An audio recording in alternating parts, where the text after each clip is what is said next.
आज हम बात करेंगे एक ऐसे पर्व की जिसका हर एक दिन का विशेष महत्व है। गुड़ी पाड़वा चैत्र शुक्ल प्रतिपदा यानी कि चैत्र महीने के पहले दिन मनाया जाता है। गुड़ी का मतलब होता है विजय और पाड़वा का मतलब होता है चैत्र मास के शुक्ल पक्ष का पहला दिन। इसे महाराष्ट्र में खास तौर पर मनाया जाता है और पूरे राज्य में इसका उल्लास देखने को मिलता है। तो आज हम आपको इस त्योहार से जुड़ी पौराणिक कथाएं, परंपराएं और रीति रिवाजों के बारे में बताएंगे। क्या आप जानते हैं कि हिंदू धर्म में नया साल कब शुरू होता है? गुड़ी पाड़वा चैत्र महीने के पहले दिन मनाया जाता है।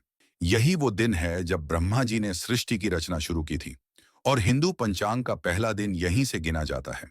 इस दिन को भारत के अलग अलग हिस्सों में अलग नामों से जाना जाता है। उत्तर भारत में चैत्र नवरात्रि की शुरुआत, आंध्र और तेलंगाना में उगादि और महाराष्ट्र में इसे कहते हैं गुड़ी पाड़वा।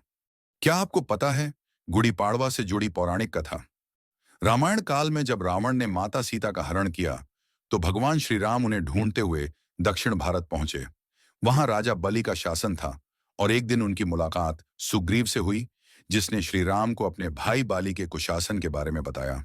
श्री राम ने बाली का वध किया और लोगों को उसके आतंक से मुक्ति दिलाई।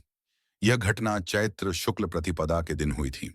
माना जाता है कि इस दिन भगवान श्री राम ने विजय पताका फहराई थी और तभी से गुड़ी पाड़वा मनाने की परंपरा शुरू हुई। इस दिन लोग घरों को आम के पत्तों से सजाते हैं और विजय का प्रतीक विजय पताका फहराते हैं।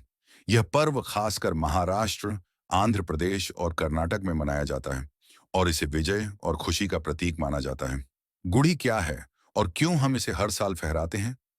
गुड़ी एक लंबा बांस होता है जिसके ऊपर होता है चमचमाता कलश, नीम और आम के पत्ते और रेशमी कपड़ा।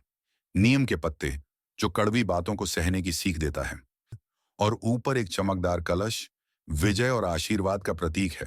तो अगली बार जब आप गुड़ी फहराएं, याद रखिए, ये सिर्फ परंपरा नहीं, ये इतिहास, संस्कृति और उम्मीद का झंडा है। गुड़ी पाड़वा का पर्व केवल एक धार्मिक उत्सव नहीं है, बल्कि यह जीवन के हर पहलू में खुशहाली का प्रतीक है। ये दिन घर घर में खुशियों और समृद्धि का संदेश लेकर आता है। घरों की सफाई की जाती है, रंगोली और तोरण से घर को सजाया जाता है और खासकर मुख्य द्वार के सामने गुड़ी स्थापित की जाती है। ये गुड़ी एक झंडे के रूप में होती है जो विजय का प्रतीक मानी जाती है। गुड़ी पड़वा का दिन सिर्फ प्रतीक नहीं, यह है हमारे घरों को शुद्ध करने और एक नई शुरुआत करने का दिन। इस दिन हम अपने घरों की सफाई करते हैं, नई चीजें खरीदते हैं, नए कपड़े पहनते हैं और घर में गुड़ी लगाते हैं। इस दिन की पूजा में सबसे अहम चीज होती है नीम के पत्ते। कहा जाता है कि नीम के पत्तों का सेवन करने से शरीर की बीमारियां दूर हो जाती हैं। साथ ही इस दिन विशेष प्रकार का प्रसाद भी बांटा जाता है जो स्वास्थ्य और समृद्धि की कामना करता है। गुड़ी पाड़वा का उत्सव 9 दिन तक मनाया जाता है और इसका समापन रामनवमी के दिन होता है। इस दिन लोग अपने रिश्तेदारों और मित्रों को शुभकामनाएं देने जाते हैं और पूरे महाराष्ट्र में यह पर्व धूमधाम से मनाया जाता है। तो दोस्तों, अब जब आप गुड़ी पड़वा के बारे में और अच्छे से जान चुके हैं, तो इस बार इस पर्व को और भी अधिक जोश और उल्लास के साथ मनाएं। घर को सजाएं, पकवान बनाएं और इस दिन को खुशियों से भरपूर बनाएं।